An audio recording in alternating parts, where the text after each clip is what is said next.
چگونه هدیه تولدم زندگیم رو به کابوسی از خیانت و عذاب وجدان تبدیل کرد. به کانال سایه های خیانت خوش اومدید. ما در اینجا سرگذشت واقعی افراد رو روایت می کنیم. افرادی که مدتها نتونستند اونها رو به زبون بیارند و این کانال به اونها امکان رو میده که تجربیات تلخ زندگی خودشون رو با شما در میون بذارند و ممنون از شما که با شنیدن سرگذشتشون ما رو همراهی میکنید. سپیده هستم. من و رامین تازه ازدواج کرده بودیم. ما زندگی مشترکمون رو با عشق شروع کردیم. من و رامین حدوداً 4 سالی میشد که با هم دوست بودیم. دیگه طاقت دوری از هم رو نداشتیم. با این حال که خانواده هامون از ازدواجمون با هم راضی نبودن، ولی همه سعی خودمون رو کردیم که دو طرف رو راضی به این ازدواج کنیم. بعد از مراسم ازدواجمون هرچی که برامون نقدی کادو آورده بودن رو برداشتیم و یه خونه کوچیک اجاره کردیم. یه خونه 70 متری.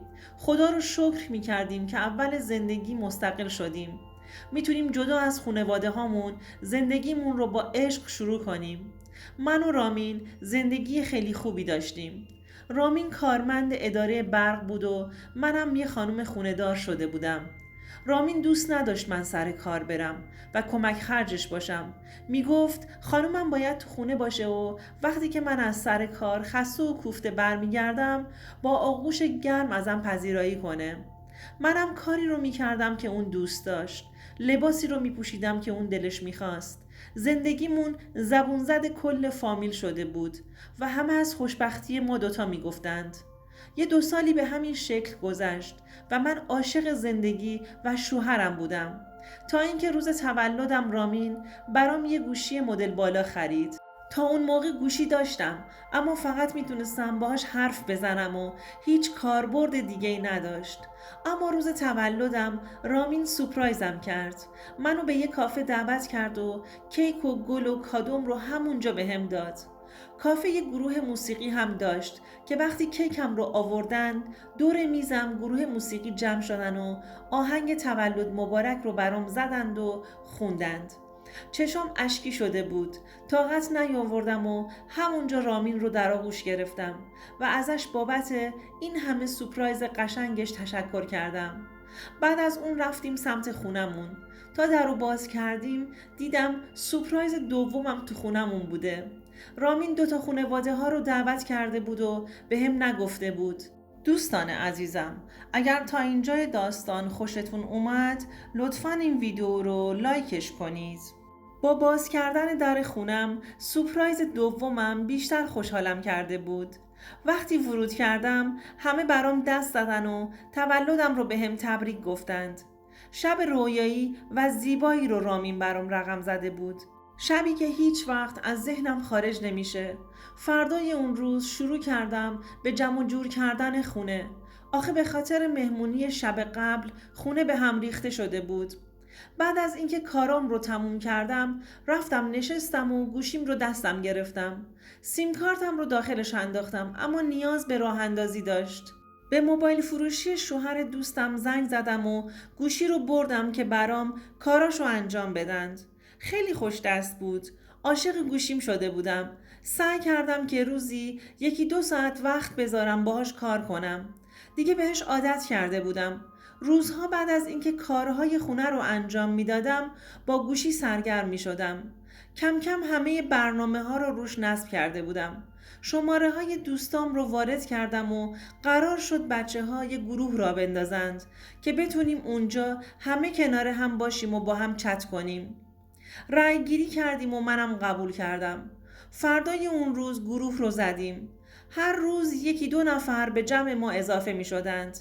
دیگه طوری شده بود که مردها هم داخل گروه اد می شدند. من اولش مخالفت کردم. بعد دیدم که همشون محترم هستند و کسی این وسط بی احترامی نمی کنه. فقط گروه از حالت خصوصی دیگه خارج شده بود. چون من دیگه بیشترشون رو نمی شناختم. اول می خواستم از گروه خارج بشم. اما از سر کنجکاوی مونده بودم. هر کدوم از آقایون که تو پیوی پیام می دادن جوابشون رو نمی دادم.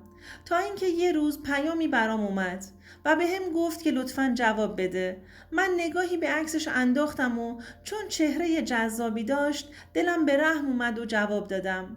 بعد از احوالپرسی صمیمی به هم گفت دلش میخواد با یکی حرف بزنه. احساس کرده که من تنها کسی هستم که تو این گروه میتونه بهش اعتماد کنه و باهاش درد و دل کنه. درست بود که اصلا نمیشناختمش، ولی از حرفش خوشم اومد. از اینکه چهرم براش مورد اعتماد جلوه میداد از ته قلبم خوشحال بودم. دیگه کم کم درد و دلاش شروع شد. منم گوش می کردم و گاهی اوقات سعی می کردم آرومش کنم و در حد توانم راهنماییش کنم. به هم می گفت تا حالا هیچ دختری نتونسته مثل من انقدر بهش آرامش بده. از اینکه متأهل بودم ابراز ناراحتی می کرد و می گفت کاش مجرد بودی و می اومدم خواستگاریت. تو اگر تو زندگی می بودی می دونم که زندگی فوق‌العاده‌ای رو تجربه می کردم. تو 1 ماه چنان صمیمیتی بین ما شکل گرفت که اگر یک روز به من پیام نمیداد یا زنگ نمیزد انگار چیزی گم کرده داشتم. به شدت بهش وابسته شده بودم. افشین هم به هم همین حس رو داشت. اگر روزی صدام رو نمیشنید بهش سخت میگذشت. خلاصه این که تصمیم گرفتیم قرار بذاریم و همدیگر رو از نزدیک ببینیم. افشین به هم پیشنهاد داد که قرارمون تو خونه استیجاری خودش باشه، اما من مخالفت کردم و ازش خواستم که بیرون از یه جای بسته با هم ملاقات کنیم. اونم قبول کرد. روز ملاقاتمون افشین با ماشین اومد دنبالم و یه دور تو خیابون زدیم. کلی با هم درد و دل کرد، ولی همش در حین رانندگی حواسش به من بود و زیاد جلوش رو نگاه نمی کرد. بهش گفتم لطفاً یه جا نگه دار تا بتونیم راحت‌تر حرف بزنیم. افشین هم جلوی یه کافی شاپ نگه داشت و منو به نوشیدنی دعوت کرد. دعوتش رو قبول کردم. بودن در کنارش رو دوست داشتم. تو صداش آرامش خاصی بود که منو مجذوب خودش کرده بود. افشین پسر قد بلند و جذابی بود و باشگاه بدنسازی میرفت. میدونستم که کلی از دخترها چششون دنبال افشینه، اما هیچی برام مهم نبود. تو اون لحظه حتی به رامین هم فکر نمی کردم. اگر یه لحظه تو خیابون منو میدید چی میخواستم جوابشو بدم؟ آب از سرم گذشته بود. دلم رو باخته بودم. وقتی نوشیدنی هامون تموم شد سوار ماشین شدیم. افشین دستم رو گرفت تو دستاشو به هم گفت دلش میخواد تا ابد کنارم بمونه. منم هر لحظه که کنارش بودم قلبم براش میتپید. منو تو آغوشش کشید و بوسید. منم اصلا مانع کارش نشدم و بعدش منو به خونه رسوند و رفت.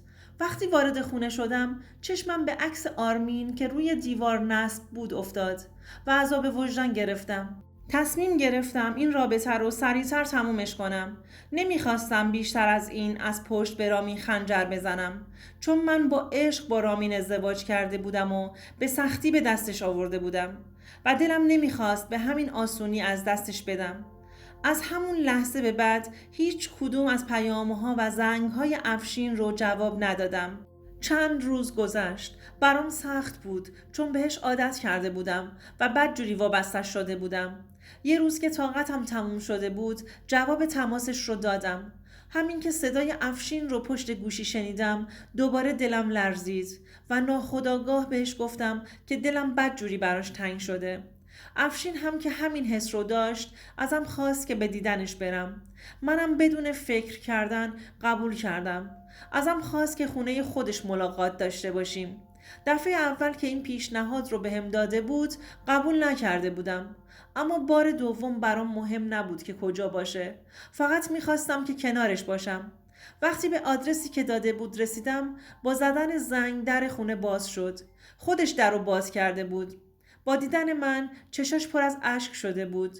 به هم گفت تو این یه هفته عذاب کشیدم. فکر کردم رفتی و پشت سرت رو هم نگاه نمی کنی. هرچی فکر کردم که چه اشتباهی ازم سر زده که تو رو رنجوندم به نتیجه‌ای نرسیدم. خدا رو شکر که الان کنارمی. انقدر قشنگ تو گوشم زمزمه می کرد که دلم نمیخواست دیگه از اون خونه بیرون بیام. یه چند ساعتی همونجا مونده بودم. اونم ازم پذیرایی میکرد. وقتی به ساعت نگاه کردم احساس کردم که دیرم شده. خواستم بلند شم که برم خونه، اما دستم رو گرفت و بهم گفت که کنارش بمونم. ساعت رسیدن رامین به خونه بود و اگر منو تو خونه نمیدید حالش گرفته میشد. نمیخواستم این اتفاق بیفته. بهش گفتم دیگه بیشتر از این نمیتونم کنارت بمونم. بغلم کرد و گفت اما من نمیذارم که بری. هر چقدر اصرار کردم اجازه نداد. سعی کرد به زور جلومو بگیره. من مونده بودم چیکار کنم که از دستش رها بشم و خودمو زودتر به خونه برسونم. هر چقدر زبون ریختم که دوباره میام، اما گوشش بدهکار نبود. اصلا نمیشنید که من چی میگم. صدای نفسهاش تون تون شده بود. خلاصه اینکه منو مجبور کرد که بیشتر بمونم و کاری که دلش میخواست رو انجام داد. من تو اون لحظه فقط به رامین فکر میکردم که چرا به اون خونه رفته بودم و الانم داشتم بهش خیانت میکردم. بعد از اون لباسم رو پوشیدم، سر خیابون یه دربست گرفتم و سمت خونه راهی شدم. وقتی رسیدم خونه هنوز رامین نیومده بود. دستی به سر و صورتم کشیدم و لباسم رو عوض کردم تا اگر بیاد به بیرون رفتن من مشکوک نشه. حالم خیلی بد بود. به اون لحظه فکر می کردم که چقدر به خاطر رامین با خانوادم جنگیده بودم و اما حالا به همین راحتی بهش خیانت کرده بودم. رامین بعد از یه مدت کوتاه اومد خونه. دیدم تو دستش گل و شیرینی و کادو هستش. به هم سلام کرد و گفت خانومم سال روز ازدواجمون مبارک و منو به آغوش کشید. شوکه مونده بودم. چطور امکان داشت سال روز ازدواجم یادم بره؟ از بس که فکرم پیش افشین بود خودم و زندگیم رو فراموش کرده بودم. من چیکار کردم؟ دقیقاً سال روز ازدواجمون به همسرم خیانت کردم. از خجالت نتونسته بودم تو چشماش نگاه کنم. دلم میخواست خودم رو از عذاب وجدان نابود کنم. چرا باید اونقدر ضعیف میبودم که دلم برای کس دیگه بلرزه؟ از فردای اون روز دیگه از افشین خبری نبود. نه زنگی و نه پیامی. فهمیدم که فقط میخواست ازم سوء استفاده کنه و بعدش هم منو رها کنه. کل حرفهاش دروغ بود. بعد اون دیگه خبری ازش ندارم. هر روز که رامین رو میبینم به خاطر خیانتی که بهش کردم هنوز عذاب وجدان دارم.